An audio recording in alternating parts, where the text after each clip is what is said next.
Testing, 1, 2, 3, testing.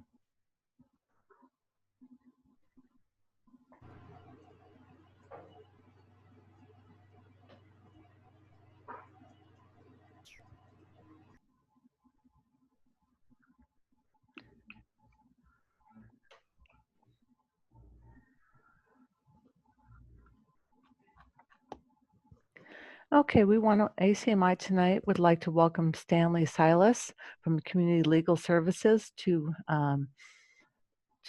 help us learn about eviction prevention for tenants with serious mental illness. So he will discuss a lot of the eviction law and things to look out for. And especially if you're an advocate, family member, or if you yourself have any medical conditions, things that you can do to hopefully mitigate and prevent eviction. So let's go ahead and get started.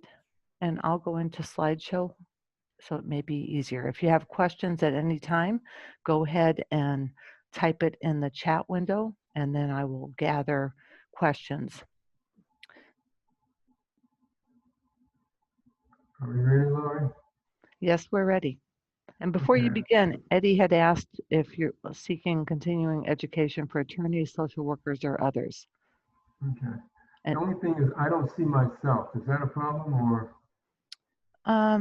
that is okay. I have mine turned off because I'm not at my home and I don't have very good bandwidth where I'm at. So I'm afraid if I put my camera on, then it will start affecting the sound as well. Okay. Yep.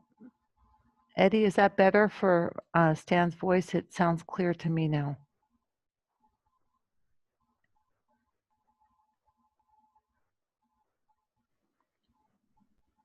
And the first, as we get started, a question was, are you speaking about laws in general or in specific to Arizona? I remember from the presentation, from what I've seen, some of them are federal laws and some of them are specific, right? I'm going to be addressing only the law in Arizona and where the federal law has some impact on the laws here in Arizona.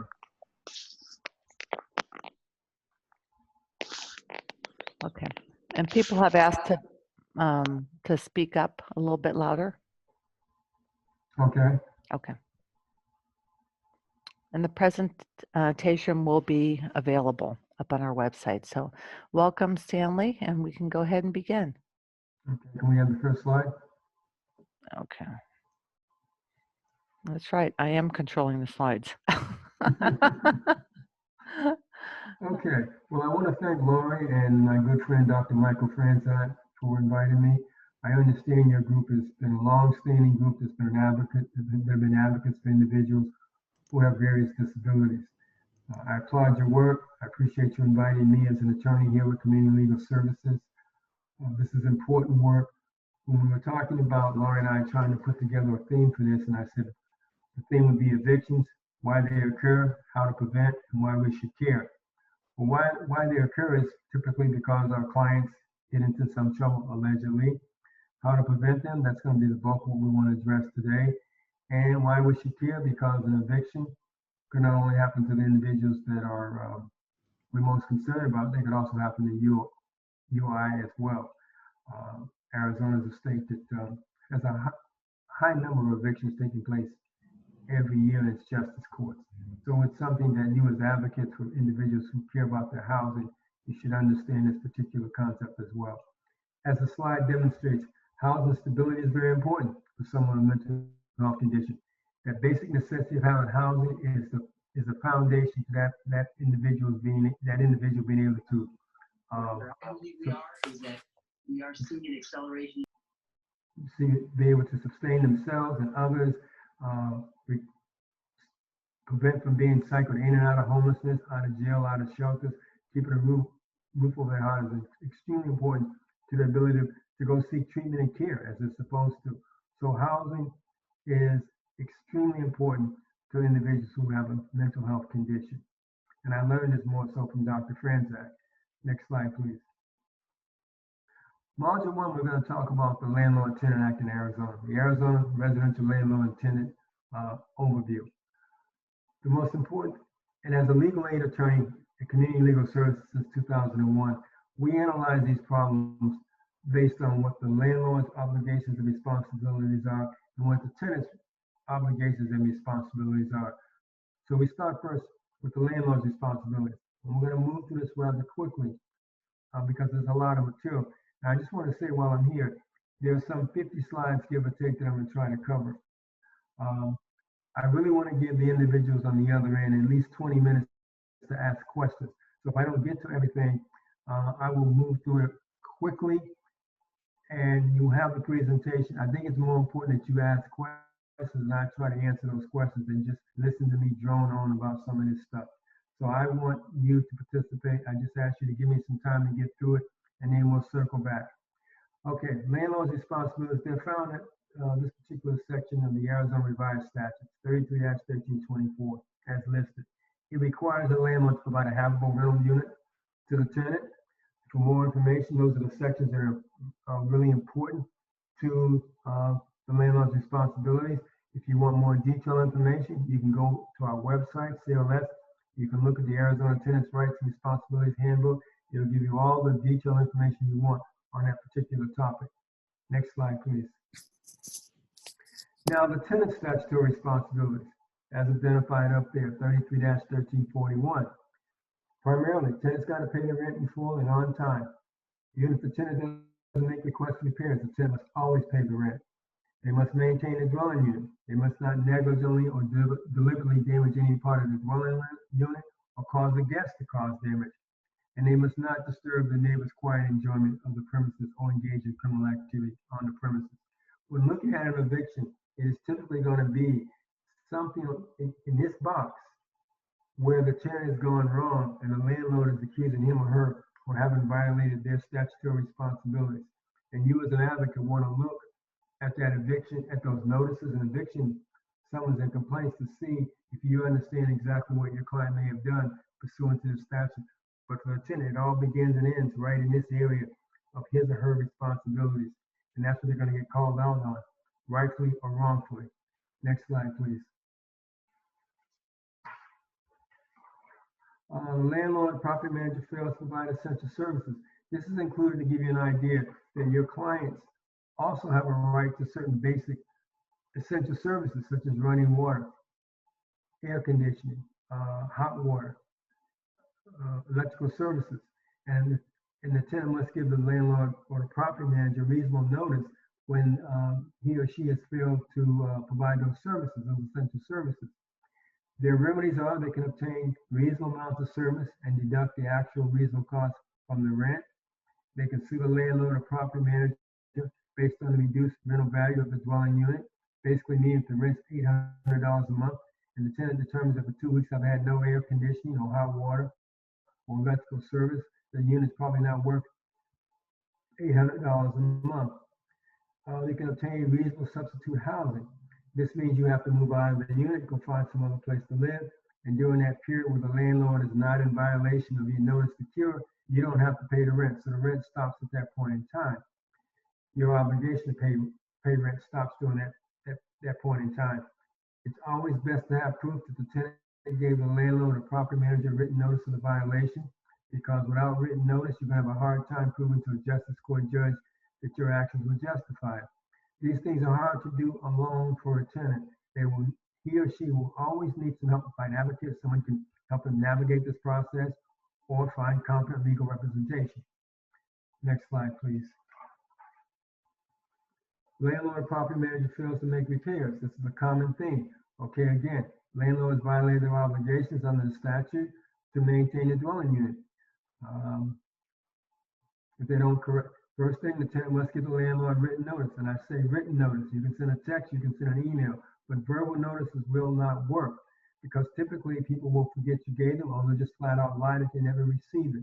So you have to get it in the hand of your client.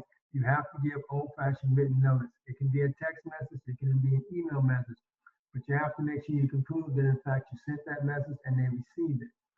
The other part of this process is that if the landlord doesn't correct the breach, the tenant has 3 options. They can terminate the rental agreement, they can sue the landlord or property manager for damages, or they can go to Superior Court and seek injunctive relief, which means you get a Superior Court judge to to determine if the landlord is in breach of the Landlord-Tenant Act. They have proper notice, and they issue an order to the landlord to correct those, to make those repairs. I will tell you, all three of these remedies are hard for tenants to do by themselves. And so, again, if you're an advocate, you want to make sure you help that person navigate that system and assist him, perhaps, if he has to go to court and try to sue his landlord or bring these claims or seek to terminate the rental agreement. And I would always caution, if your client wants to terminate the rental agreement, make sure he or she has some other place to go. Because once you terminate and they accept your termination, you've given up your right to reside in that unit, and you will have no place else to go if you change your mind. So that's a very serious step to consider, and consider it carefully. Next slide, please. Okay, other tenant remedies for the landlord or property manager's breach of the rental agreement. Retaliation, it's a common thing. Tenant complains about his right to certain, to have his right to decent, safe, sanitary housing, or someone else's, disturbing his quiet enjoyment. Landlord is really not his friend and decides that because of those complaints, he might want to remove this tenant because he's just a pain in the neck. Examples of retaliation include increasing the rent, eviction, threatening eviction, or reduction of services. If any of these things happen within 6 months prior to the tenant, within a 6-month period of the tenant making a claim for the services listed above, that is a presumption that it's done in a retaliatory manner, and that gives the tenant the right to try to claim that this was based on retaliation. That can be rebutted, of course, by the landlord showing no, this is not retaliatory and demonstrating that he would have taken these steps anyway. And illegal lockout and turning off services, essentially those are just lockouts, which you cannot do here in Arizona. Landlord or property managers cannot lock a tenant out of a dwelling unit or turn off essential services such as electricity, water, heat, or air conditioning without air conditioning be electricity without a court order, or take any of the tenant's personal belongings. If this happens, the tenant should call the police and may sue for an amount up to 2 months' rent or twice the actual damages, whichever is greater. Again, if this should happen to the tenant, if you're his advocate or her advocate, you want to immediately get him to the police. You want to make it clear that there was no court order requiring that the landlord had possession and he had no right to terminate, to lock this person out. Next slide. Next slide, please. Okay, I'm sorry. Tenant security deposit. This is another problem area for our clients. Typically, the rental agreement is going to require a security deposit or a cleaning deposit. It's supposed to be no more than 1 1/2 times the actual rent. Tenants should find out the amount of deposit and whether it's refundable when they move in. Get this information up front so you're not unpleasantly surprised at the end of your move out. Tenant can ask for the return of the security deposit when he or she moves out and request a final walkthrough of the dwelling unit. This is where, if you're going to do a final walkthrough of the dwelling unit, there's a form that you should ask for in the beginning. It's a move-in inspection sheet. Ask for that sheet, go through the process, make sure you identify all the things that are wrong with the unit. On day of move-in, keep a copy of that form for yourself or a couple copies. And then on move out, you go back through the property, you walk through it, you bring a friend, an adult, and someone that you can trust. You take video pictures with a date, time, and stamp of that walkthrough to show the condition of the unit. If there are any forms to be filled out, fill them out then. You give the landlord the keys that day, and you'd be done with that process, and you walk out, and you've given the landlord the keys, you've gotten the forms, and at that point, you return possession back to the landlord. So if you walk out at 5 o'clock in that apartment, and at 9 o'clock, some of the little kids in the neighborhood decide to break in and destroy the place, you're not going to be responsible for that damage because you no longer have the keys, you no longer have possession. Had you still had the keys, arguably you may have a problem in your hands trying to convince the landlord you're not responsible for that damage. Okay, the landlord or property manager may subtract the unpaid rent from the eviction and repair costs with security deposits. So a lot of times they're going to take that money that you owe them out of your security deposit. The law changed recently, so once the landlord tells you what they're going to give you as far as a refund and the itemized list of deductions, you only got 60 days from the time you receive that itemized list of deductions to dispute the amount refunded. So you have to write back, let them know you're disputing it, and perhaps go file a claim in small claims court. Next So, slide. Stan, Yes, ma'am. one Yes, ma'am. quick thing. So it's almost as if when you go to rent a car, you walk around with them, you point out things they may not point out, and make sure they sign it also. So you do that when you're going to rent an apartment, right, or a home. Yes, ma'am. That's what Okay. you do. And that's why at the beginning of the process, there's the initial move-in inspection form, and you always want to ask for that form and you want to complete it, just like you just said about the car, and you want both parties to sign off on it, and you want to keep your copy. So you can say that certain things were identified in the beginning, and I brought them to your attention. I asked you to make certain repairs, you never did. These are the things that were brought to your attention, so I'm not responsible for those items. And that's an excellent point because if there's going to be a dispute about these kinds of things, then again, your clients are going to be pretty much on their own to go and try to secure their rights for something like this. CLS does not undertake security deposit cases. There is some mediation, I think, in justice courts, but Laura's absolutely right. Treat it like you're renting a car and make sure you do the walk around and keep the forms. Thank you. You're welcome. Okay, now we're going to talk about evictions in more detail and the Fair Housing Act. The first part, next slide, we're going to deal with is okay, just so you understand, our clients are only eligible to seek services from community legal services based on their status in terms of income. We use the federal poverty guidelines, as I'm sure some of you use in some of your programs. And you can see those numbers are not very high. So the clients that come to see us are definitely people who are at poverty, low income levels. Just so you'll have that background information. Next slide. Eviction rates. It's important you understand Arizona is a state where there's a high number of evictions. Interestingly enough, I just received information from the eviction lab folks, Mr. I forgot the gentleman's name, you all know I'm referring to, but they have wrote the book about being homeless and stuff. But their eviction lab data has no data for Arizona. It's a little bit of data for Tucson, but no eviction lab data for Phoenix. And I went through it this morning, couldn't find anything. And some of my staff said they don't have any data for Phoenix. And the eviction lab, and again, I think you all know who the sociologists I'm referring to. So we need to make sure they know about the eviction situation here in Phoenix. The number for Phoenix in 15 and 17 is 5.9. The poverty rate, well, just dealing with the eviction rate, that's what the rate was back in 2015, 2017. Next slide, please. Evictions impact low-income people more so than any other social and economic group. As you can see in that same, for that same data source, it's 9.2% for individuals who are low income. It doesn't impact middle income people as badly, and it certainly doesn't impact higher income people. It's a problem for low income folks who cannot afford, who for some reason wind up losing their homes. Next slide, please.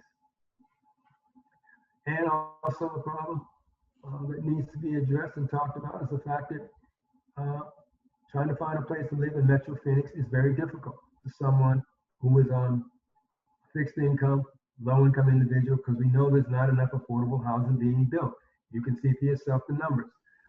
Phoenix went up by 9%, $1,680 for a one-bedroom apartment, for an apartment. Same in Mason, 11%, Scottsdale 9.2, Tempe 6.2, and Glendale 8%. All these metro cities have had increases in their rents since August 18, 2019. That severely impacts the availability of housing, the affordability of housing for your clients and for my clients. Next slide, please. Okay, now let's talk about Arizona's eviction laws, the legal background. The legal background and the terminology, instead of calling evictions, called special detainers. The term is simply one that means that the rightful owner, the person who actually owns the real property, is entitled to a summary, speedy, and adequate remedy for obtaining possession of the premises temporarily held by a tenant, even though the tenant calls it his home. It's a temporary possessory interest. The right to actual possession is the only issue to be determined in an eviction action. And this stand has been reiterated in numerous decisions. And I can tell you from painful experience, the landlord bar has beat me up, down, and sideways with that single concept, and all of my colleagues, that the only thing you get to argue about is actual possession and nothing else. So that law is designed to ensure that those who own real property have a summary, speedy, and adequate remedy for obtaining possession of that property back. And it's been that way for a very long time. Next slide, please. So Stan, what you're Okay. saying in layman's terms is that our state is more pro the owner and building owner and homeowner than tenant. I'm saying that in your state, property rights for those who own real property are probably deemed more, it is more important to ensure that those who have rightful ownership of real property have a remedy to obtain possession of that property when someone as a tenant has wrongfully held it. So yes, the law is designed to ensure that those folks who own real property have a way to get their interest in the property, protect their interest, and return possession back to them. Okay. I hope it answers your question. Yes. Thank you. All right, the eviction process. It usually takes place in justice courts because that's the quickest way and that's the least expensive way. An eviction is a lawsuit by the landlord asking the court to find that the tenant's broken the lease agreement, order that the tenant be removed from the property, in order that the tenant pay money to the landlord for rent, late fees, attorney's fees, and other costs. That's the eviction process in a nutshell. Next slide, please. Okay, typically you're going to see the lease agreement. You're going to see an eviction based on these four characteristics, violations. Tenant didn't pay the rent. There was material non-compliance with the rental agreement. There was material non-compliance affecting health and safety, or there was a material irreparable breach. Those four mean fail to pay the rent in a timely manner, or all of the rent. You engage in some non-compliance with the rental agreement, which we're going to get into later, or there's some non-compliance affecting health and safety, where you did something really bad for which you cannot cure that breach, and therefore your tenancy is immediately terminated. One question, Stan, so not paying rent, has it ever happened or have you ever had a situation where people pay their rent in cash because they don't have bank accounts and the landlord said they haven't paid? It has happened more times than I care to count. It hasn't happened as much lately, but it tends to be something I've seen when our office was in the East Valley and we were in Mesa. I saw it more in the East Valley. I saw it particularly with certain individuals, certain national origins and ethnicities. And I saw it and it was based on folks were actually told, we do not want checks or money orders, we'd rather have cash. And I would tell my clients, whenever a landlord or property manager tells you to pay in cash, you need to get ready for the day when they intend to hurt you badly, because making you pay in cash is just a signal that they're going to do something bad to you at some point in time. It's just a matter of time, because nobody should force you to pay rent in cash and cash only, unless they intend to do something bad to you down the road. Okay, thank you. You're welcome. Landlord's written notices. All of this stuff about evictions begins and ends with this issue about notices. The landlord has to give the tenant some written notice alleging the breach of the lease or the statute. And so they have to come up with some story that suggests you, the tenant, have done something that's improper under your lease or rental agreement or the statute. And they have to provide that notice to the tenant prior to the eviction. And that is the basis for the whole special certificate of eviction ball of wax, the notice. And so as an advocate, if you're in one of your clients' homes and they're talking to you about whatever, and you happen to see a notice lying on the table, and they're not talking about that 5-day notice of non-payment of rent or that 10-day notice of material irreparable breach, you need to pick up that notice and read it and find out what's going on, because after that notice, there's going to be an eviction summons and complaint shortly coming down the road to remove your client. Those notices are like a warning bell. That's the tip of the iceberg, letting you know that beneath the iceberg, there is more ice beneath the surface, and your client's going to run into the rest of that iceberg very quickly. The rest of those notices are about, well, we're talking about the notice. Oh, and the other part is Okay, so the notices. I wanted to say the notice has to be either hand delivered, served on a tenant in person, or served by a process server. And those are just some of the statutory requirements when it comes to notice. Also want to address 32-1368 A and B. That's the part of the Landlord-Tenant Act that's most used by landlords to address evictions. It's either about non-payment of rent or you engage in some act that is a violation of the Landlord-Tenant Act. That's always the foundational piece of an eviction. That's the statutory language you will always see in the notice and the eviction complaint. Yes, ma'am, you had a question. yeah, we had two. One, there's one that says, with COVID, is there any consideration of not evicting right now while the Absolutely. pandemic's in place? Absolutely. I mean, that's what the governor's order did back in March. However, I will tell you that some folks view that order as the government interfering in private property rights and have decided, and they are doing it, to continue with evictions. Every day we see evictions from CLS. The governor's order allows a tenant to try and show the landlord or property manager, because of my health, I should not be removed from my unit and exposed to the pandemic, or two, I lost my job as a result of the pandemic and I can't pay my rent. There are some forms on our websites to help tenants address those scenarios. But absolutely, tenants can be evicted, are being evicted because of things related to COVID-19, and they have a right to assert that they should not be, if not evicted, certainly not locked out. The governor's order was designed to at least make sure that the constables, even if the landlord wanted to go forward with the eviction and they got the judgment and they went to get the writ, that the constable would not, when he went to take the writ and go lock the person out, that the person could show that the notice identifying they have a COVID-19 condition, and also wherever available documentation to support that notice, they have that in their possession. And with that information, the constable is then supposed to not lock those folks out into after July 24th. It is not working 100%. It's working sometimes, but it's not working as well as it should. Okay? Thank you. You're welcome. 5-day notice to pay or quit. That's the most common notice that people receive for being evicted. It's about, you haven't paid the rent, some form of fashion, the landlord is going to move on you. They're giving you a 5-day notice or a 7-day notice if it's a mobile home. And so you have to get that rent paid within that 5-day period. If not, they're going to turn it over to an attorney's office. Then it costs you more money, because once it goes to the attorney's office, then it goes to the justice court. It's going to require you, in order to reinstate your tenancy, to save your housing, it's going to require you pay the rent, the late fees, the court costs, and the attorney's fees. And I've seen people in justice court who have most of that money, but if they don't have the court costs, or especially the attorney's fees, they're still getting evicted because they don't have all the money that's required under the judgment. So they can have the rent, the late fees, the court costs, but if they don't have the $250 for the attorney's fees, judges are still issuing that eviction.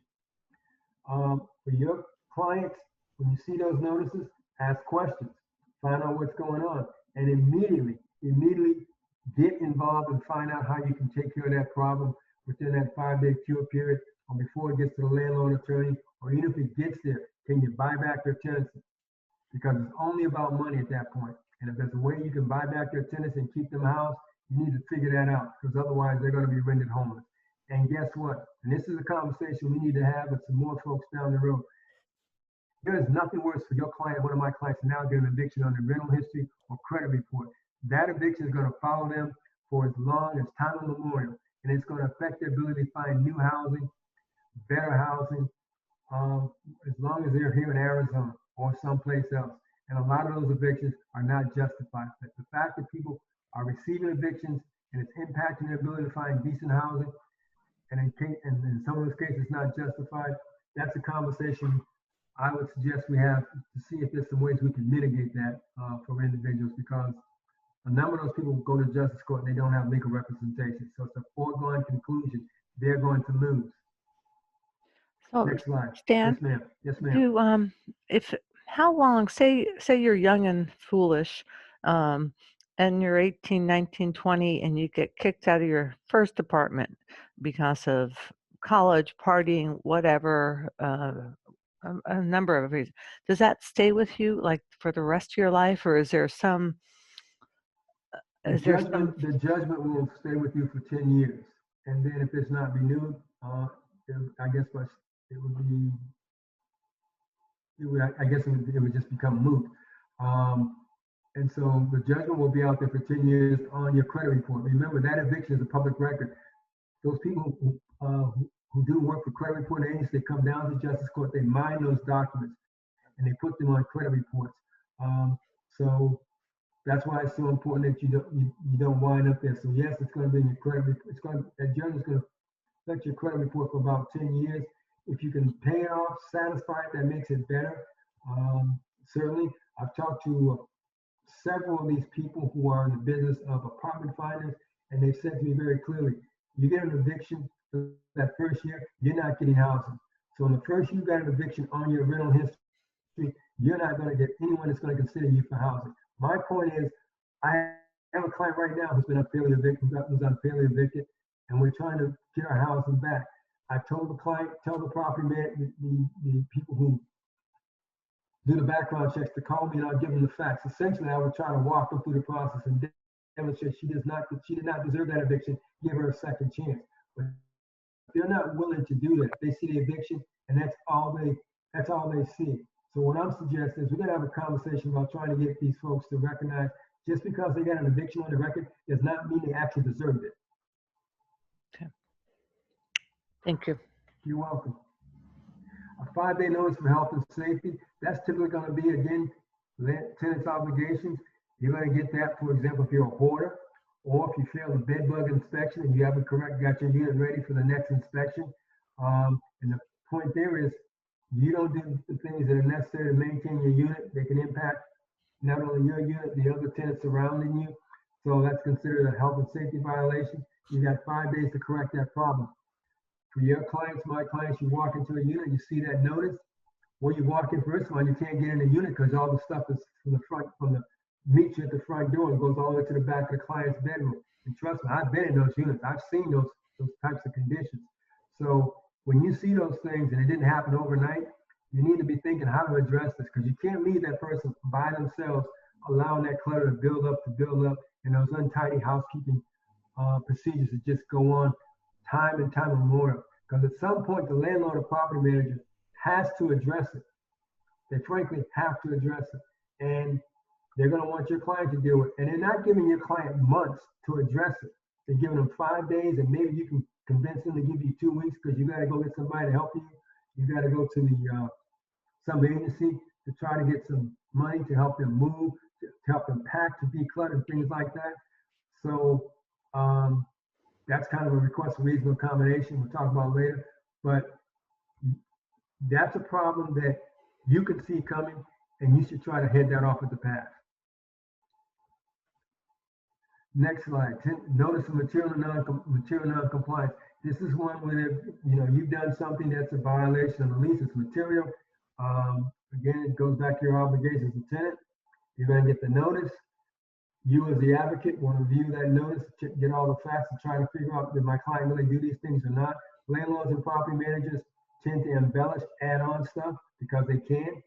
But from your point, if you're talking about your client has been walking around the neighborhood, knocking on doors at 10 o'clock at night, trying to bum cigarettes, or he has an unauthorized occupant in the unit and they told him about that, those are the kind of things that, you get one notice, you got to cure it.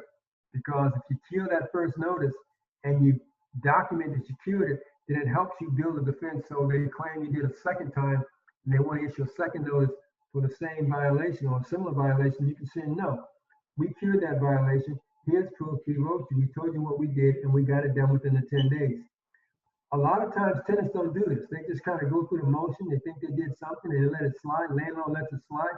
2 months later, they're using that old violation and they're cranking out a new violation and they're combining the two and they say that's your second notice of material non-compliance and you're going to be evicted.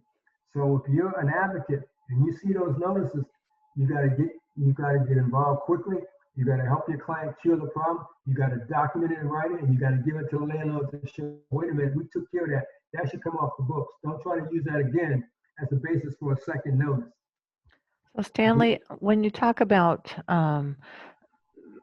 keeping a safe environment and not disturbing others, are you responsible, you the tenant, responsible for your guest? Like say you meet someone at Circle K, they seem cool, you invite them back home, and then they do something to disturb the neighborhood or disturb the neighbor, and then you get this notice. Is it a reasonable defense saying, I really didn't know him well, I will not have him over again? Would that clear that complaint? I'm almost tempted to say let Dr. Michael Franzak answer that question, but I'll answer it. Okay. The answer to that question is most of your clients are going to be subjected to this thing called the client release addendum. Every landlord, big, small, in the middle, has been told that you need to get a client release addendum attached to your lease. What that client release addendum does is it basically ensures, based on that fact pattern you just discussed, whether or not you knew this person was not cool, whether or not you stepped out to go around the corner to go, out of your apartment to go upstairs and talk to somebody and came back and the guy's smoking marijuana or he's assaulted somebody. That's on you because that's your guest. You're responsible for the actions of your guest under this client release addendum, even under the lease. And the only way, because it says you or your guest cannot engage in conduct that disturbs the quiet enjoyment. There's a section of the Landlord Tenant Act that says, well, if you can argue and show that you didn't have notice of this person's actions and you did everything they had their propensities, and you did everything you could to try to keep this from happening, well, then you got a defense. But that's all you have is a defense. And so the client release addendum is almost a way that landlords can use to ensure that if any criminal activity happens on the premises by you or one of your guests or an occupant or somebody on the premise and they try to stretch it off premises, you are going to be subject to an eviction. And it happens all day and all night. And it's been going on since probably going back to Mesa when people started this wonderful crime-free multi-housing program back in the 2000s. And it's continued on to today. It's gotten better because in the old days, you were supposed to not even rent to those people who had a criminal history. Now it's just about making sure that people control their guests and occupants and members of the household if they don't want to lose their housing. Now, Stan, do you want to take a question about, like, if I'm a tenant and my place is full of bed bugs and cockroaches and I call my landlord and say, I don't know what's happening, but this is horrible. Are they responsible or is the tenant responsible? And can the tenant hold back part of their rent after giving a notice that there are infestations in their apartment? Well, I don't want to take too much time for that, but I will try to give it a general answer. You're responsible for the condition of the unit. What's happening now is there's a bed bug sort of like declaration. There's a form that you have to sign indicating that the landlord's got to tell you, I checked the premises, there's no bed bugs. You've got to be able to tell them the same thing. You're not bringing bed bugs into the unit. So, whoa, how did they get there? Nobody knows. Well, typically landlords are going to try to cure the problem if you give them notice. They're going to bring in a pest control company. They're going to correct it. And they'll typically pay for it reluctantly, but they will pay for it. However, if the pest control company says, hey, tenant's not doing their part, they're not getting the unit prepped, they're not making sure that everything is off the floor in the center of the apartment so I can do what I need to do. If the landlord hears that from the pest control company, they're going to push back against you and they're going to say, if I have to bring them out a second time or third time, I'm going to charge you for those costs. So that's kind of how that works. Okay, thank you. Oh, by the way, you don't withhold the rent. I told you that a while ago. You can never withhold the rent unless you intend, one, give notice and make sure that the landlord knows about the problem, has corrected the problem, and you put that money in the bank, and then you want to go to justice court and argue that you're withholding the rent because the landlord failed to meet his obligations. But unless you intend to have all collect rent money and you walk into justice court, it is not a good idea to withhold rent here in Arizona. It's called a rent strike, and every landlord attorney that can breathe knows how to utter that phrase in justice court. Rent strike, not allowed. Okay, thank you. You're welcome. All right, the notice of irreparable material breach. This Oops, is, sorry. go back, please. I'm sorry. This is the one where your client is engaged in something and some material goes to the heart of the lease or rental agreement. It's irreparable, meaning it cannot be cured, and they want you out of the premise immediately. The example you gave, you meet someone at Circle K, you guys come back, sit down at your unit, he breaks out his marijuana pipe and stuff, and you start smoking marijuana. The property manager or the maintenance staff walk by, they smell the stuff, they peek in a window and they see it. That's going to get you a notice of material irreparable breach the next morning, and they're going to want you out that day. If you choose to fight it, you're going to go to justice court. You may win, you may lose. On those facts, you're probably going to lose, and they're going to want you out in 12 to 24 hours. And then you're going to have an eviction on your record for material irreparable breach for something that involves illegal drug activity. But there's no cure for that one. It's that draconian. It happens. You get served. You're in court 2 days from the date of service. You go to court. You lose. You got to be out of your unit in 12 to 24 hours. So as a case manager, an advocate, if you see a notice that says irreparable material breach on your client's kitchen table, you need to pick it up immediately and read it and find out what's going on and figure out how can we address this. Does he need to get legal representation? Does he need a plan B, which is where is he going to move to once he gets evicted? What if he has a medical marijuana card? I mean, wouldn't that mitigate it? Well, the medical marijuana card might mitigate it. If in fact, no, because under the facts I gave you, he and his friend are smoking marijuana. If the medical marijuana card is only for him to smoke or use marijuana, not to have the rest of the homies come over and smoke marijuana with him in the unit. So if he were there sitting in his room by himself, using his marijuana pursuant to his medical marijuana card, that would be different. If he's having a party with friends and they're all smoking marijuana, that's a different scenario. But if they all had medical marijuana cards, it should be okay, right? I mean, it's different than setting up a meth lab, right? A meth lab would be. I think the landlord is not going to want you to have a medical marijuana party in his premises, because the idea is it's for you to use for medicinal purposes. Use it in your own residence. Don't come over to Sally's place and you guys have a medical marijuana party in someone else's apartment. I would not advise that. Okay, thank you. You're welcome. And by the way, this medical marijuana card stuff, because it's federal law and state law here in Arizona, because they haven't changed the law around this controlled substance yet, some landlords are not going to let you do that as far as the medical marijuana, because they're going to go by federal law. And they're going to say we're going to abide by federal law, and we don't want that stuff on the premises. Some are going to go by Arizona law, which would allow the use of the medical marijuana on the premises. So the idea is the tenant needs to find out before they move in. They have to disclose, I have a medical marijuana card. I need to use this particular substance for medical reasons. Is that okay with you, landlord or property manager? You need to get an answer up front, because I've had clients run into this scenario and they didn't get permission up front and it turned out badly for them. Okay, now we're going to talk about the Justice Court Act, the rules of procedure for eviction actions and what's recently happened.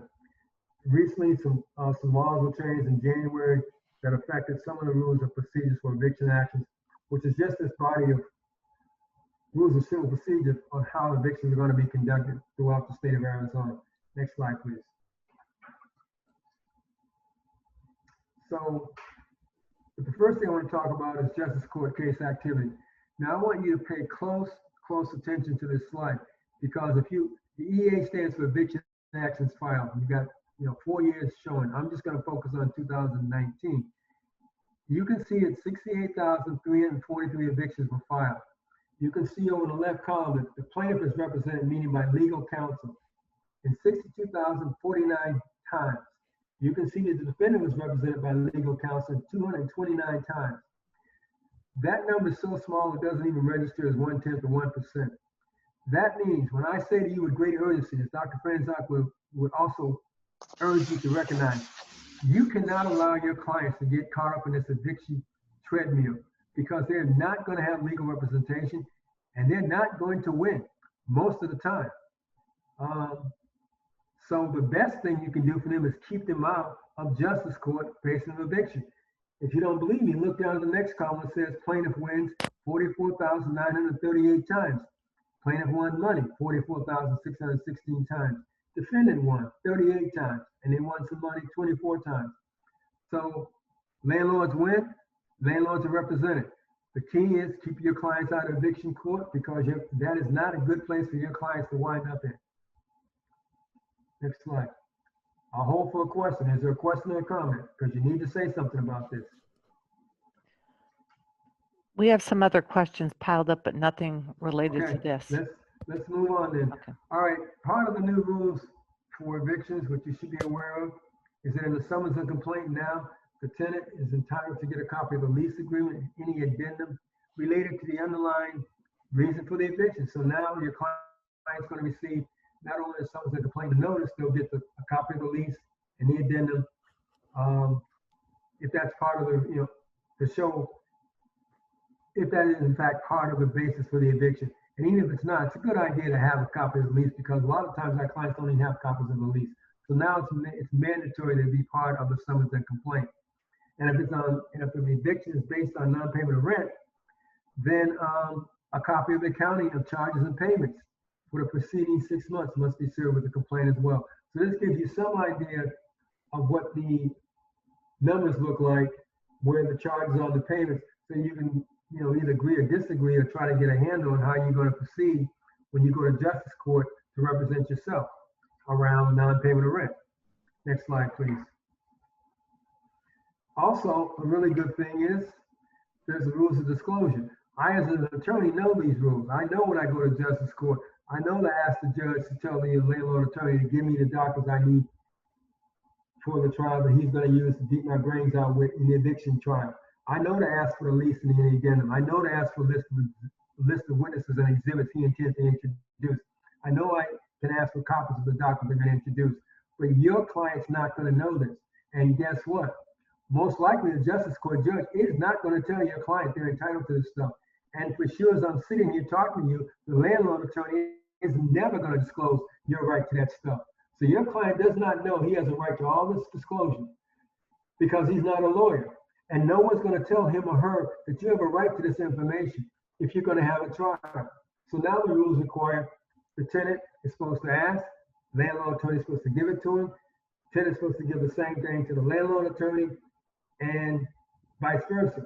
But the important thing about this rule is you got to tell your clients, if you're going to go to court and you're going to ask for a trial, make sure you ask the judge to tell the landlord attorney to give you the disclosure that you're entitled to, which is the best thing about it is at least now you will know who the witnesses are, and you're going to get copies of all the documents they intend to introduce as an exhibit during your trial. So you get a chance to prepare for that trial, which is going to take place in about 3 days from the date you go to court. And if you're in court on a Monday, there's a statute that requires you have that trial in 3 days. And these folks never waver from that requirement. So by Thursday, you're going to have that trial. So it would seem without fail. Yeah, it would seem that family members, guardians, and all the clinical teams and case management and the housing specialist should have these things handy and available as handouts to help their clients if they were to find themselves facing an eviction hearing. When you say these things, what do you mean by these things? Would have copies of this information, this Rule 10 disclosure. Yes. The one before, they should have this collateral to help their clients. Yes, they should have this information, and that's why it's good that you're having this presentation. This is public information.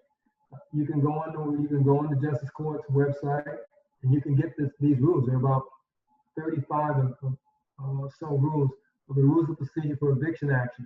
Rule 10 is just one of the rules. What your clients didn't know, and it just got changed. The CLS and the Morrison Institute and some of the folks in the committees for access to justice advocated, given the fact that most tenants are going to wind up in justice court on their own, it should be mandatory that you give them this disclosure. And so now that's what's happening.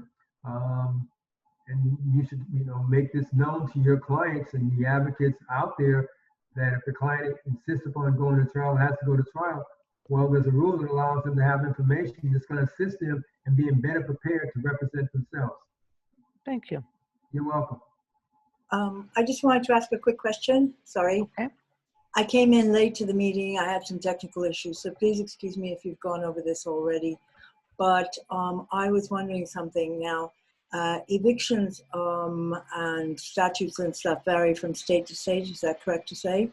Yes, ma'am, they do. Okay. Is there any sort of a book or whatever, not a book, but a series of books or anything like that, that would sort of show you how the development of these restrictions upon tenants over the years? Any sort of place where you could see, because it would appear that there is absolutely no pushback or very little pushback on the part of the tenants, okay? And that there's no real incentive to do any legal work for a tenant because there's very few options for a tenant to prove, right? Well, ma'am, let me try to address some of that quickly. Thank you, sir. The Landlord-Tenant Act is available for tenants and landlords. And that's your basic body of law, and you can get that for the Arizona Department of Housing. It's not that thick. It's probably 25, 30 pages. And so that's on the Landlord-Tenant Act, and there's one on the Mobile Home Act. You can get that document. You can get the document we're talking about now online. There are books out there written by private attorneys on landlord-tenant law. They're usually designed to assist property managers and landlords. I'm not aware of any that are designed to assist tenants, at least about Arizona law. So I can't answer that question Gotcha. any better than that. Mm-hmm. Okay. No, there was just this point where there are certain things that are coming out of HUD, for instance. They are not automatically adopted by the states, right? Again, without a little more specificity, ma'am. Okay, well, HUD came out and said something to the effect there would be no evictions until this date or that date, right? And they're happening in Arizona. So obviously they have the ability to not carry through on a federal department's recommendations.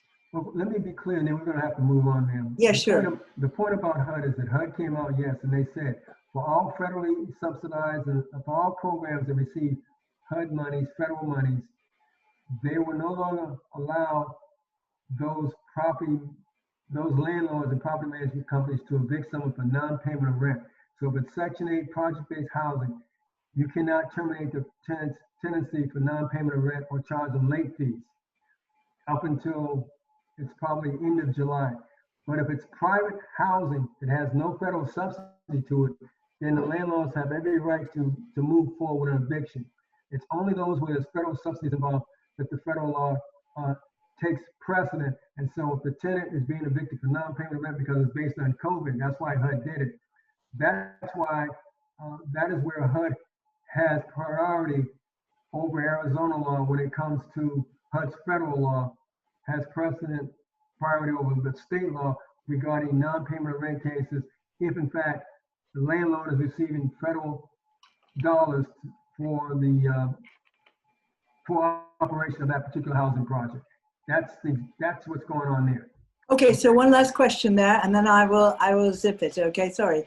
Okay, so if you can find out if the landlord has gotten that property through a Fannie Mae or something like this, or some sort of federal funds for the loan on that.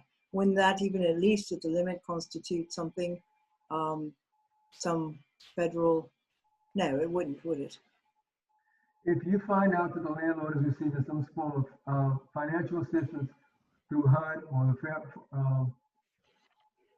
FHA or Fannie Mae, and there's a list of programs, then that allows you to raise as an affirmative defense that the eviction should not go forward based on the CARES Act. And this came out of the CARES Act. So let's be clear, that's the CARES Act that set that up for like 120 days.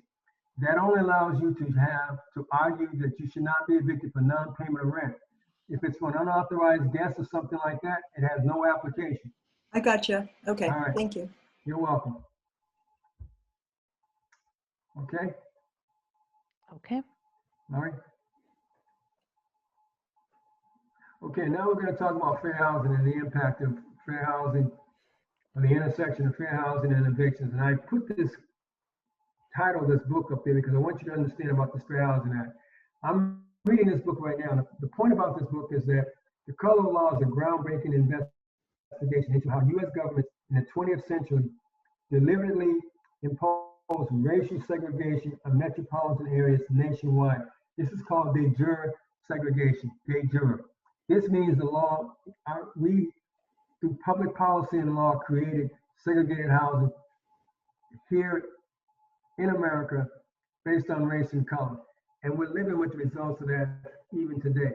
So now as we move into fair housing, you understand why that law is necessary. Next slide. Sorry. All right, so here's a brief history of the Fair Housing Act. April 11, 1968, President Johnson signed the law into existence under Title 8 of the Civil Rights Act of 1968. Initially, there were only 4 protected classes: race, color, religion, national origin. The whole idea of the Fair Housing Act, as I said earlier, it was about eliminating discrimination in the sale, rental, or financing of housing on the basis of those 4 protected classes. What it addressed was housing discrimination in the private housing market. The private housing market prior to the passage of the Fair Housing Act was off limits. You could do whatever you wanted to do to people when it came to private housing up until the passage of the Fair Housing Act. Next slide. Now, over time, sex discrimination was added to the Act. In 1988, the Act was expanded to have more enforcement powers, and it added additional amendments which covered things such as handicap/disability and familial status. Arizona has a fair housing article which substantially is equivalent to the Fair Housing Act, amendments, which is FHAA. So if you file a fair housing claim in Arizona with the Attorney General's office, essentially that statute is going to mirror the statutes under the federal law and under state law. And so you don't have to file 2 fair housing complaints. Next slide. The dwelling units that are covered, and the central point is dwelling units. We're talking about places where people are going to reside and live long-term: apartments, condos, RV parks, homeless shelters, university dormitories, nursing homes, group homes, motels. Again, long-term dwelling units. That's what the Fair Housing Act is designed to address. Next slide. So Stan, if I rent a bedroom from a family, it's not covered, right?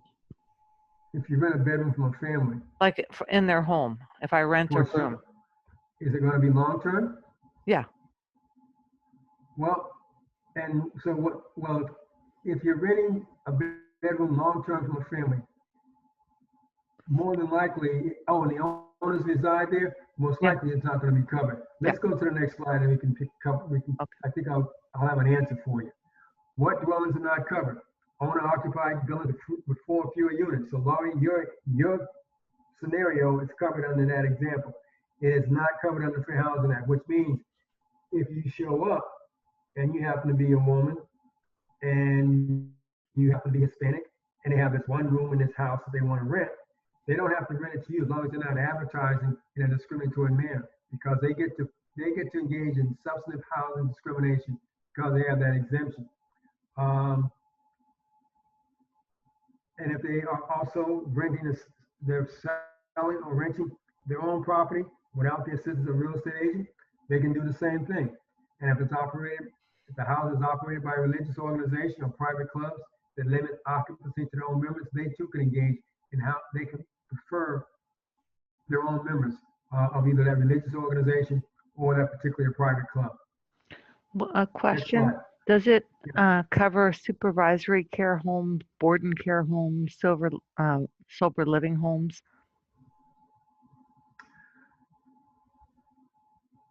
Probably, but I can't say for sure because I'm not quite sure what those homes are. But if it's housing providing, if it's a dwelling for long term, whether it's sober living or not, and you don't meet one of these other exemptions, then I would suspect that it's going to be covered under Fair Housing Act.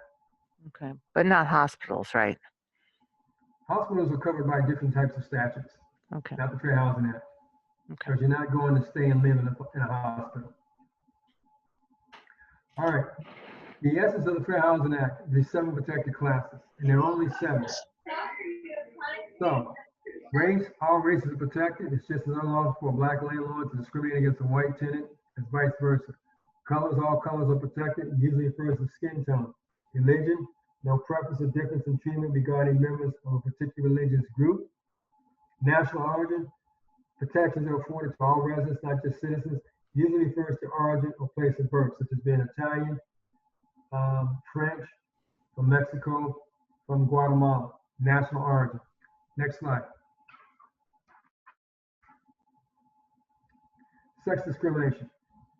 The 5th protected class. Fair Housing Act prohibits gender preference. So male, female, female, male. It's covered under the Fair Housing Act. Sexual preference and orientation is not covered under the Fair Housing Act or Arizona's Fair Housing Article. Sexual harassment is. Now, we all know what happened the other day in the Supreme Court when it came to sexual preference and orientation around employment. And because employment cases and fair housing cases tend to use the same bodies of law, look at the same cases, it's probably a decent bet that at some point you may see this definition expanded more broadly to include just what happened on the employment side. But right now, it's still sort of a debate about sexual preference orientation as an explicit form of sex discrimination. I will tell you this, when you're talking about housing that's funded by the federal government, they have an equal access regulation. HUD will not let you deny housing to folks where they put money into the housing because of sexual orientation or preference, and they will not allow you to ask questions about the sexual preference or orientation. But that is only where the federal government has put money into the housing. That does not apply to private housing. Now, the city of Phoenix, city of Tucson have passed local ordinances which address this issue in the private housing market. The state has not done so. Okay, familial status. This means you have children residing with you under the age of 18, or you're a pregnant woman, or you have foster parents or you have you're a written designee of a minor child to reside with you who is under the age of 18. Essentially, people who have children under the age of 18 cannot be denied housing as they were in the past. Next slide, please. Handicap. And the term is handicapped or person with a disability. The Fair Housing Act addresses that where a person has a physical and mental impairment which substantially limits one or more of such person's major life activities or has a record of having such an impairment or is regarded as having such an impairment, that's the basis of that person's right to live without discrimination. Now, those major life, because of their physical and mental impairment. Now, the major life activities referred to are the ones that are essential to daily life, and those are listed there, such as sleeping, eating, hearing, walking, breathing, as you can see, caring for oneself. And when you're trying to make a claim out about being discriminated against because of your disability, you have to always demonstrate that you have a physical and mental impairment which substantially limits one or more major life activities, or you have a record, or you're regarded as such, and then you have to demonstrate what that major life activity is. You have that burden of demonstrating you have that physical and mental impairment.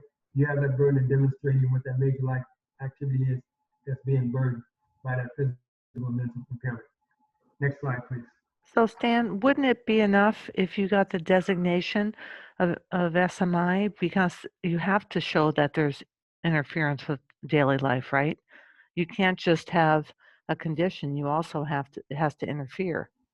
Well, if you have that designation, it would certainly go a long ways towards supporting that you either that um, that your physical mental impairment substantially limits one or more major life activities, or you have a Mhm. record as such, or you regard it as such. So yes, that would be I would think ample documentation to support your claim that you have a physical or mental impairment. Okay. Okay, what are mental impairments? HUD includes in its list of disabilities any mental or psychological disorders such as mental retardation, emotional or mental illness, and specific learning disabilities when we're talking about mental impairments. And then two, they include in their list the following, as you can see, orthopedic, visual, speech, hearing impairments, all the things listed there, and including drug addiction and alcoholism as conditions that constitute a mental impairment. However, one cannot receive the benefit of the Fair Housing Act if you are continuing to engage in illegal drug activity to obtain the benefit of the Fair Housing Act. You cannot you cannot continue to engage in illegal drug activity as an addict and be considered one who has a disability under the Fair Housing Act. All right, Okay. next slide. The practice prohibited under the Fair Housing Act. As we talked about earlier, the Fair Housing Act was designed to eliminate housing discrimination in both public and private housing. And the way they get at that is there are certain statutory violations that one can point to say, hey, this is what's going on in this area in the world of housing, and it's because of my race, my color, my religion, or my disability. All right, examples: discrimination in sale or rental, or negotiation of housing. Oops, sorry. Okay. Discrimination in the terms, conditions, or privilege of a sale or rental of a dwelling, or discrimination providing services or facilities in connection with a sale or rental of a dwelling. And I'm going to give you some examples in a few minutes, so let's just move through that, please. Next slide.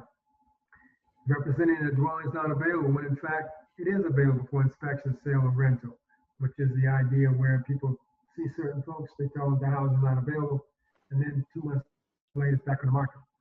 Discriminatory notice or statement or advertisement for sale or rental or dwelling that indicates any preference, limitation, or discrimination.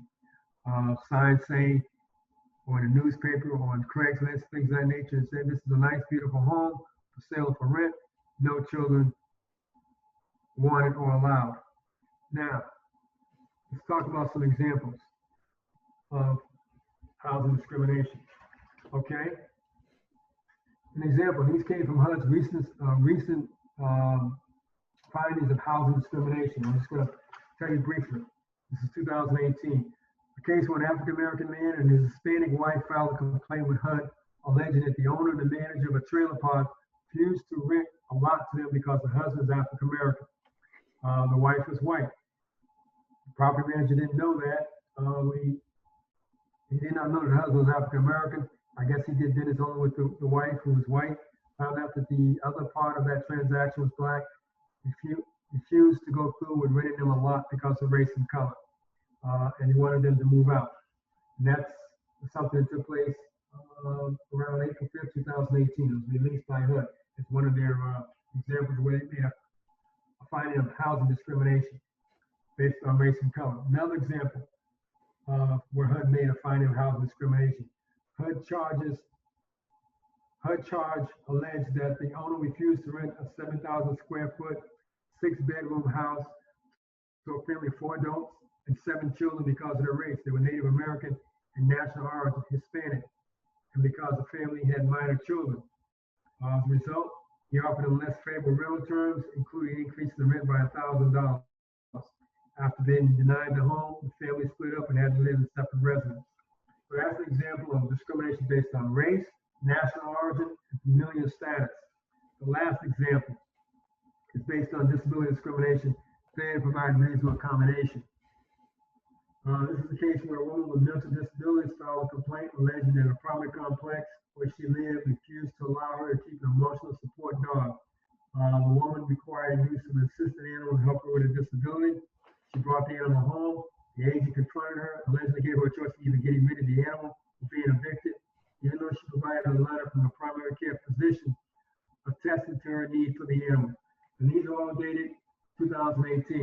yes, housing discrimination is still alive and well. It has not completely gone away.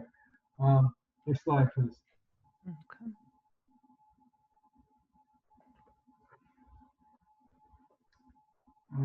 Now we're talking about disability discrimination and Fair Housing Act. Um, that includes refusal to make reasonable accommodation in rules, policies, practices, or services, or refusal to allow a person with a disability to make reasonable physical modifications to the premises, and those modifications are usually made at the disabled tenant's expense. Depending on if there are no federal dollars involved in that housing, and if the housing has met minimum accessibility guidelines. And in that case, then the tenant's going to be required to pay for those modification expenses. If there are federal dollars involved in that housing, landlord or property manager may be required to make those modifications. Next slide, please. We have a question. So, do ADA regulations apply to lease arrangements? So, can you request an accommodation in a lease due to a disability? For example, if a person says, I have schizophrenia and I need an apartment on the first floor at the end of the building, without a lot of distractions, would that be a reasonable accommodation? Well, let's back up. We're talking about the Fair Housing Act. The ADA applies when you're talking about public accommodations or goods, services, and facilities provided by state and local governments. So when you're talking about a dwelling unit, such as your facts indicate, an apartment on an upper floor, that's where it's a dwelling unit of a long-term nature, I suspect. Fair Housing Act, not the Americans with Disability Act. So under Fair Housing Act, a couple of things need to take place, and you need to understand. Just because you have a disability and you have accommodation, as a landlord or property manager, you go through this process to determine who you want to rent to. So the Fair Housing Act has not taken away the landlord or property manager's right to determine who they want to rent real property to and who they do not want to rent it to. They have to go through the screening selection criteria in a uniform basis. If they determine that you are someone that meets the credit, rental history criteria, then they select you. If they determine that you did not meet that criteria and it's not a pretext of discrimination, you won't get selected. You never get to that question.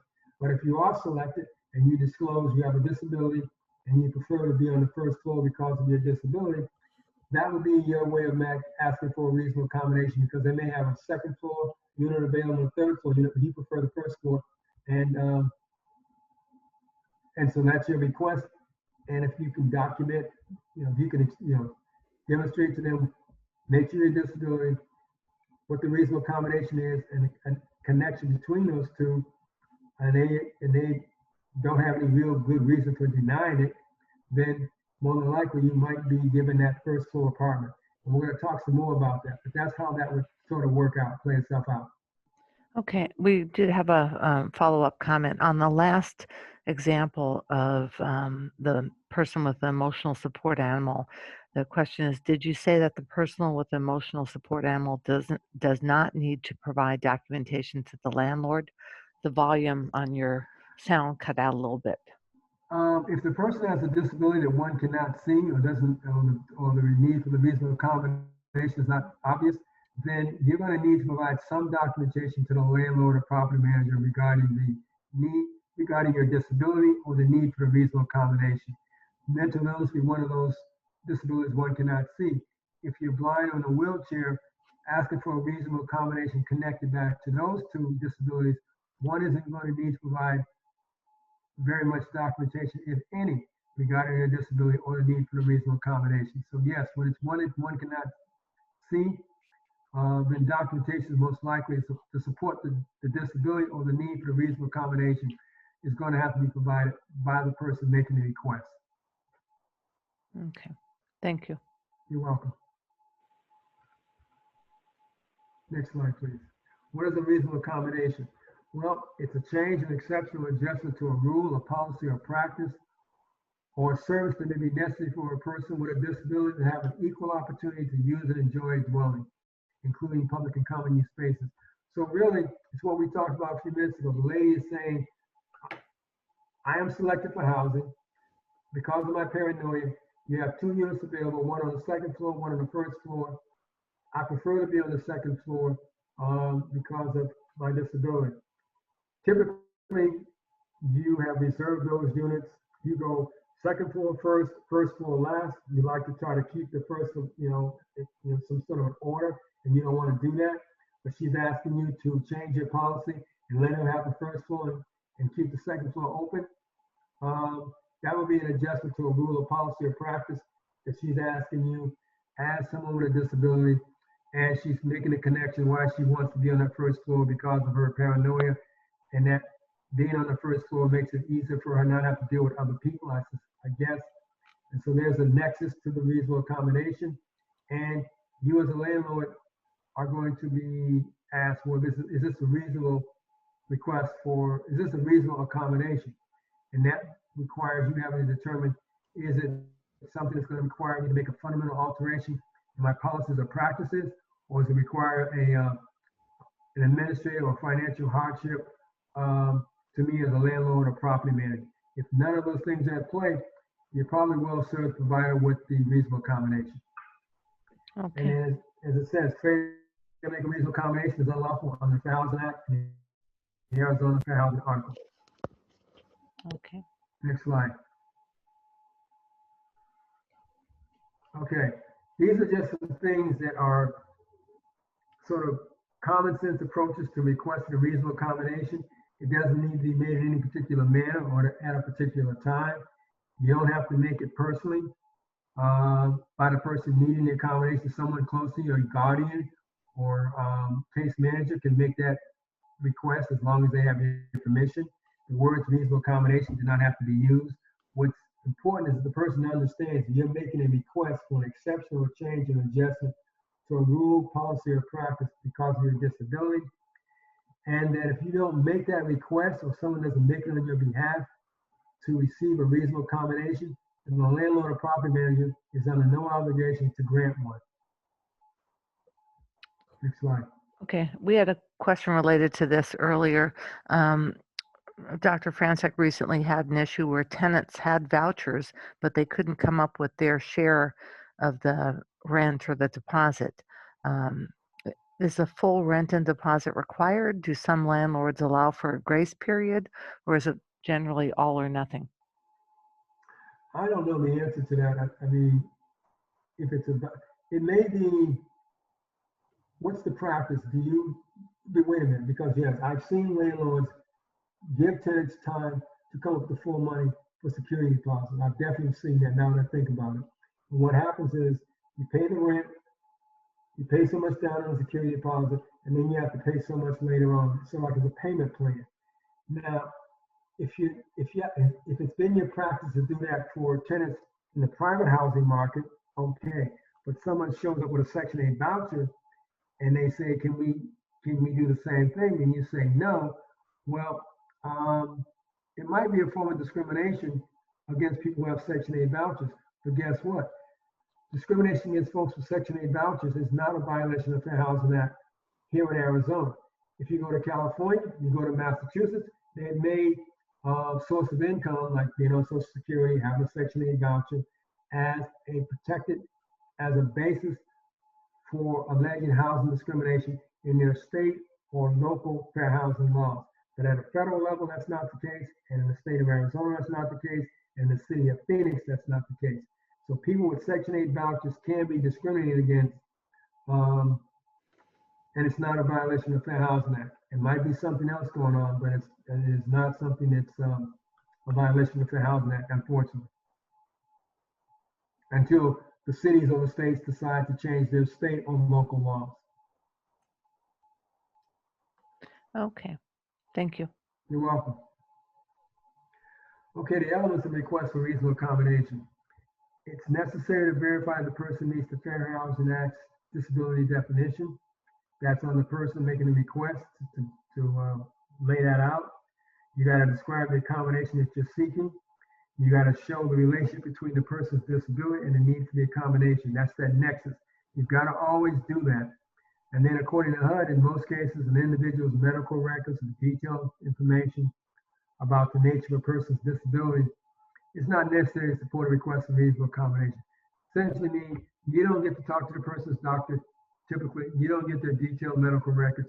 You get enough information to determine they have a disability and to determine if, in fact, that reasonable accommodation is reasonable. And you can get that by, some form of written documentation provided by the doctor or case manager or someone who has familiarity with their disability. But you don't get to dive deep into their medical history. Okay. Next slide. Okay, types of satisfactory disability documentation and evaluating, this is from the perspective of the landlord, and evaluating a reasonable accommodation request.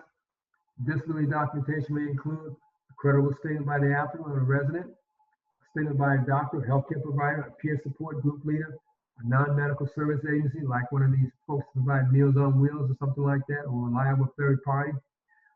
Examples what Laurie said earlier about a designation of an SMSI, proof of eligibility for Social Security disability or Social Security disability insurance. So those are some of the ways you can provide documentation to substantiate that you have a disability and help substantiate the nexus to the request for reasonable accommodation. And if the disability is not obvious or the need for the request for reasonable accommodation is not obvious, the tenant's going to have to provide documentation. And whenever you're dealing with mental illness, you're always going to have to provide some form of documentation to support your claim that you have a disability and to bolster your need for the reasonable accommodation. Next slide, please. Okay, reasonable accommodation may be available at any stage, application stage, and you can ask for alternative format for the application. At CLS, we recently had a client. She was blind or hearing impaired, and she claimed she couldn't read the lease in the format it was in. And she claimed that they did not offer her a large print lease. That would be an alternative format for the application. Qualifications for tenancy, sometimes because of the tenant's income, it might be something to ask for to have a co-signer, co-sign the lease. And during tenancy or residency, which I just talked about earlier, where the lady needed she had a form of mental illness and she asked for an emotional support animal. Property manager would not allow it. Same thing applies to the reasonable accommodation for accessible parking space. Something happens, there's now a need, person becomes disabled, now they need that accessible parking space. They can ask for that. An eviction, you can ask to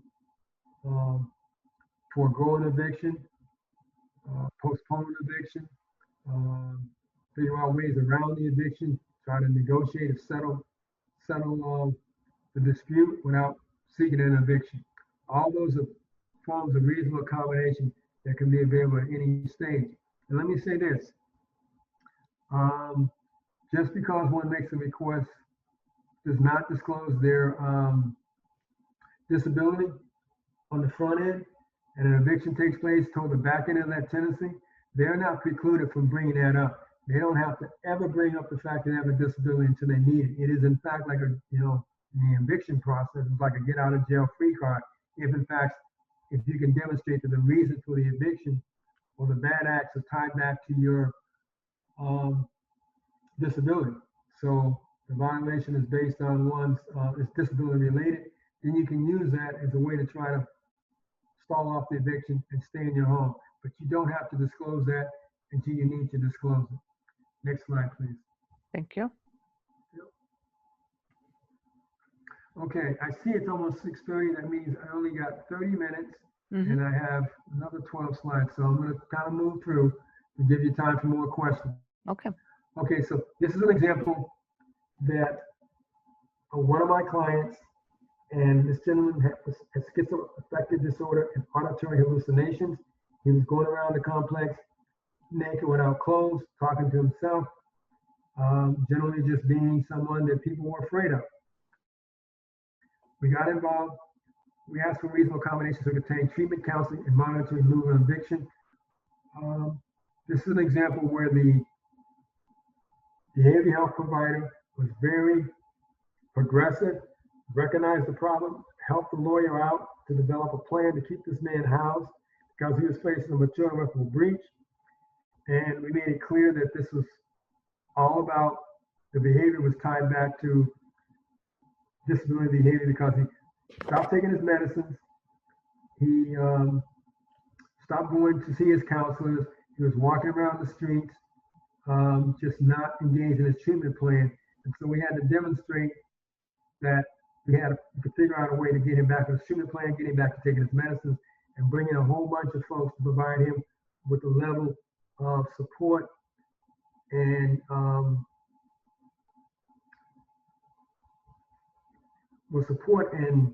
and guidance that he needed in order to not engage in these bad acts going forward. Next slide, please. So when a tenant's disability contributes to a lease violation, this is where you got your work cut out for you to try to demonstrate how to save that person's housing. You want to stop the eviction, save their housing, you got to advocate that the person can do more than have a disability. And there's some documents where you can go look this stuff up and get more information. You got to demonstrate that the disability caused or contributed to the lease violation and propose a change that will prevent future similar lease violations. That is absolutely critical. You have always got to prove that the reason for the bad behavior is connected back to a disability, and that you have to propose a change to prevent future similar lease violations. Now, a couple of important points here. Number one, concepts of fair housing not addressed in the Landlord-Tenant Act except when it comes to familial status. Justice Court judges are not trained in fair housing law. And three, Justice Court judges' qualifications are minimal. 18 years of age, registered voter, reside in the precinct where you're going to run, and understand the English language. And you don't have to be a lawyer to be a Justice Court judge. Now, here's what I want you to focus in on. In the 19 years I've been a lawyer at CLS, none of the Justice Court judges have ever received any substantive training on fair housing law. None of them have received any substantive training on fair housing law. Recently, they received substantive training on federal housing law about the Section 8 program. So that is why I stress, Dr. Franzak has stressed, you do not want your clients in justice court talking about disability and reasonable accommodation concepts in the Fair Housing Act, because the bench is not fundamentally equipped to understand those legal concepts. So your client is not going to do well in that arena. And then landlord bar is not going to let you bring up fair housing issues in that arena, because I told you earlier in slide number 10, give or take, it's only about possession. Fair housing is one of those things that they don't think relates to possession. You bring that claim someplace else. You take the eviction, you lose your housing, you assert your fair housing rights in Superior Court with HUD as a fair housing violation or federal court, but you're not going to get to assert that claim in justice court. I would think that we'd want to advocate that the justice courts judges that are going to see evictions become familiar with the Fair Housing Act and HUD. I mean, that seems absurd with the number of evictions in Arizona, that we shouldn't demand that they at least are understand what the law is. That's frightening. I would think that's a conversation we should have at another time. I agree. I think that that's a comprehensive conversation, but it needs to be, that conversation needs to happen. Yeah. And your group would be one of the groups that needs to think about that and figure out, how do we address this issue? Because it is important. Yeah. Next slide, please. Okay, so the accommodation must be reasonable. Statutes require only reasonable accommodation, which means there must be an identifiable relationship or nexus between the requested disability and the individual's disability.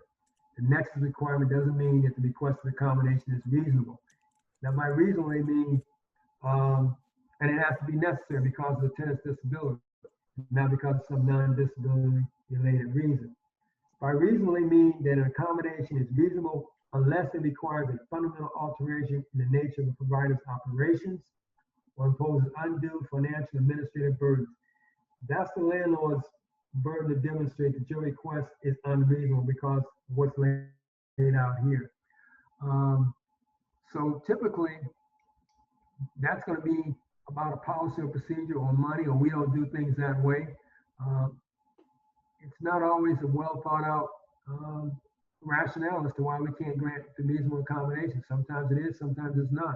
But the point is, if your client's making that request for reasonable accommodation, they can show the nexus between their disability and the request, and they can show that it's reasonable, landlord's hard pressed to turn it down. And they have to show that without that accommodation, he or she will be denied an equal opportunity to enjoy housing of their choice. And that is why you really don't want these concepts articulated in an eviction case in justice court, where people don't have a really good understanding of the federal law around these concepts. Can you appeal if you don't agree with the justice court's decision? You can appeal in some scenarios if you have the necessary funds to pay for the appeal and pay for the bonds that you need to appeal if you want to stay in a unit. Yes, you can appeal, but it's going to come down to money and doing so in a timely manner. Okay. Next slide. Okay, then. Under the Fair Housing Act, the landlord or property manager has certain obligations. They're required to respond promptly to that reasonable accommodation request. If they're skeptical about the request, they can ask for more documentation or open a dialogue with the tenant. They can engage in what's called the interactive process, which simply means let's sit down and talk, let's have a discussion, let's mediate this problem, let's find out if we can find the appropriate accommodation. Maybe what the tenant's suggesting is beyond what the landlord's prepared to do, but there's some happy meeting ground. So you want to encourage that. If you're an advocate for your client, you want to encourage that meeting ground. You want to get them talking and trying to figure out what is the appropriate accommodation that your client needs. Recognizing this is a negotiation, so you may get some things and you may have to give up some things. But what's important is that you can keep your client housed, and the landlord gets to keep what's important to him as well. And sometimes accommodation requires landlords bear some costs, as long as those costs are reasonable. I didn't put in case sites for some of these things because I knew that was just not necessary and take up more space than was needed on these slides. But if necessary, we can send you some of those case sites. Next slide, please. Is reasonable making the kitchen counters lower because someone's in a wheelchair? That would be a reasonable modification request. You'd have to demonstrate that you have a disability, and the need for the lowering those kitchen cabinets is there's a nexus for that request back to your disability, and that more than likely you would have to pay for that modification to the dwelling unit, and you might have to put the kitchen cabinets back to the original height, because that's something that, looking down the road for a new tenant, he or she may not need a counter that's 3 inches lower than a traditional countertop. So you may have to put it back in its original condition.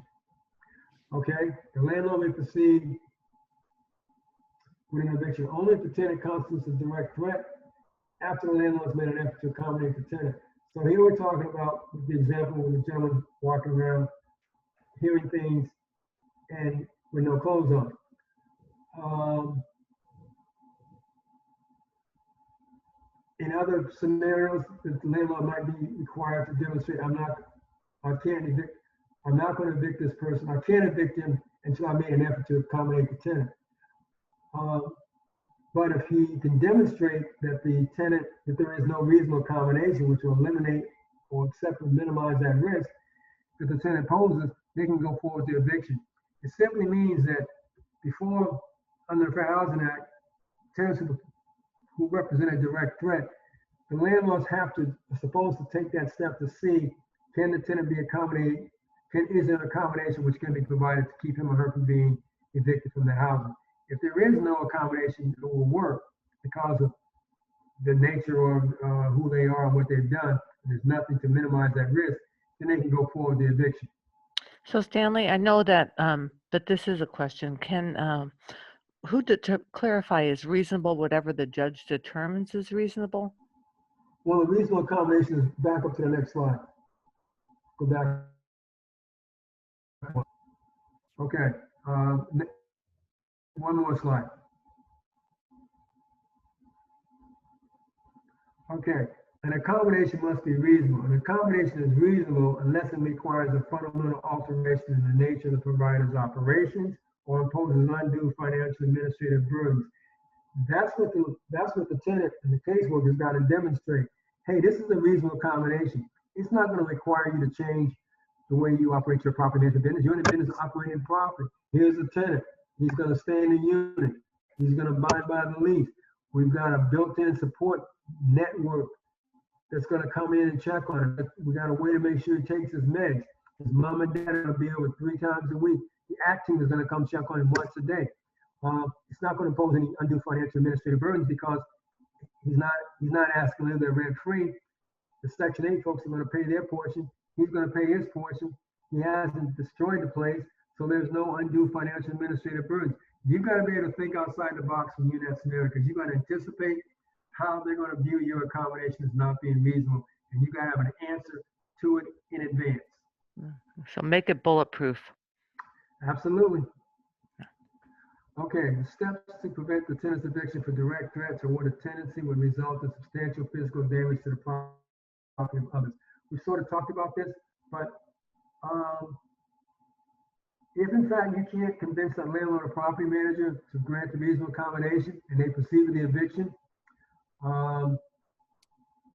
then tenant case manager need to immediately contact the clinical coordinators, housing specialists, and following receipt of the landlord's verbal decision or written notice that they're going forward with the eviction.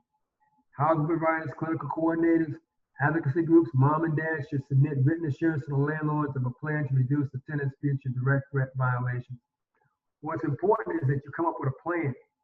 What's important is, number one, you demonstrate that the basis for the alleged violation is tied back to the tenant's disability.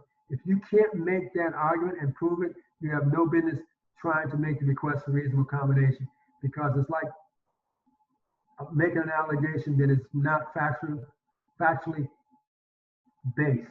You have to be able to show that the reason why the tenant gave you the bad act is because of their disability. And the need for the accommodation is because of their disability. And once you've got that, then you can start trying to figure out what's a plan to ensure they're not going to re-engage in those bad acts going forward. But you got to have a plan. And that's where it's so important that everybody's trying to save this person's housing, get on board quickly and figure out how we're going to save this person if he or she can, if their housing can be saved. If it can't be saved or if there are other options, then exercise those because maybe it's not a good idea to keep that person in that housing. Maybe there are other ways to keep them housed and not in that particular site. And above all else, figure out a way to keep them from getting an eviction on their rental record. And someone said that the eviction stays in your credit history for 7 years. The judgment's 9 years, but the eviction stays in your credit history for 7. That's good information to know. But even that's draconian, in my humble opinion. Next slide. Okay, so housing providers, go back one, we missed one. Oops, sorry. Sorry. So housing, one more, go back another one. Okay, so housing providers, clinical coordinators, when you see this coming, if your client wants representation, you need to contact CLS or hire private counsel. CLS attorneys will probably make the request for reasonable accommodation to prevent the eviction, especially if it's imminent. Now, what's up here is about what you folks all know best, how to conduct an intervention to save a loved one's housing. And this is from an article I read, and this gentleman did some analysis about tenants and evictions, direct threat cases.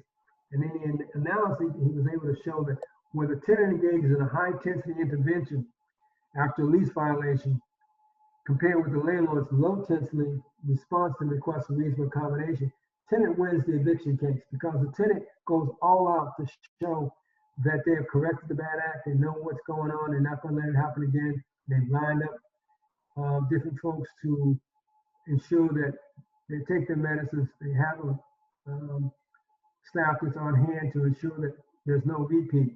And so they really, really crank it up to a high level. Landlord's response is, well, you engage in eviction, I really don't care, I'm going to evict you. That kind of response should negate a low intensity response.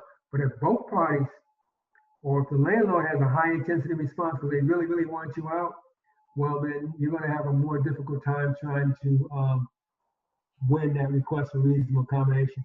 And even if it goes to an eviction, you're going to have a harder time. Because if they really decide they're going to go and talk to the ACT team, or they're going to go and have a psychiatrist and talk to a psychiatrist and find out some stuff for themselves, well, then they're taking this very seriously. I typically never see that happen. I never see that happen, but it can. So be aware of it. Next slide, please. I think we're getting close to home. Mm-hmm. Okay. Under the federally assisted housing programs, Section 8 program, you can't engage in housing discrimination based on what's listed there, the 7 protected classes.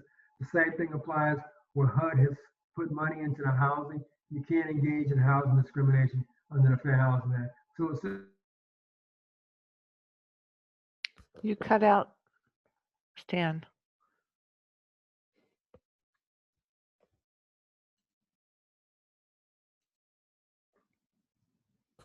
Can you hear me?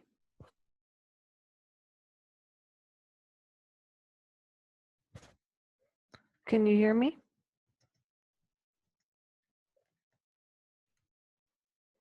Hello?